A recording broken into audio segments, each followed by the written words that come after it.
আজকে দেখব am is are কখন কোথায় এবং কিভাবে ব্যবহার করতে হয়, সেই সাথে এগুলো দিয়ে কিভাবে কোশ্চেন এবং নেগেটিভ সেন্টেন্স তৈরি করতে হয় সেই বিষয়টাও দেখে নেব। প্রথমত am is are হচ্ছে ভার্ব টু বি, যা মূলত আমরা প্রেজেন্ট টেন্সে ব্যবহার করে থাকি। am বসে শুধুমাত্র I এর সাথে, for example I am a student, I am talking to you.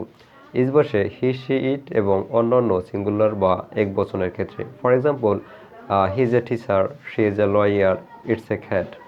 আর বসে ইউ উই দেই এবং অন্যান্য প্লুরাল বা বহুবচনের ক্ষেত্রে, for example you are my friend, we are brothers, they are reading a book. এবার দেখা যাক বিবার ব্যবহার করে কিভাবে কোশ্চেন তৈরি করা যায়। বিবার ব্যবহার করে আপনি খুব সহজেই কোশ্চেন তৈরি করতে পারবেন। জাস্ট আপনাকে শুধুমাত্র বিভার্বটাকে শুরুতে নিয়ে আসতে হবে সেন্টেন্সের, তাহলে কিন্তু কোশ্চেন তৈরি হয়ে যাবে। ফর এক্সাম্পল আমি যদি বলি আমি একজন ছাত্র, আই এম এ স্টুডেন্ট, কোশ্চেনটা হবে কি, আমি কি একজন ছাত্র, এম আই এ স্টুডেন্ট। এবার দেখা যাক ভার্ব টু বি এর ক্ষেত্রে কিভাবে নেগেটিভ সেন্টেন্স তৈরি করা যায়। আপনি যদি শুধুমাত্র বি ভার্ব অর্থাৎ এম ইজ আর এর পরে নট যুক্ত করে দেন, তাহলে কিন্তু সেন্টেন্সটি নেগেটিভ হয়ে যাবে। ফর এক্সাম্পল সে ভাত খাচ্ছে, হি ইজ ইটিং রাইস, সে ভাত খাচ্ছে না, he is not eating rice.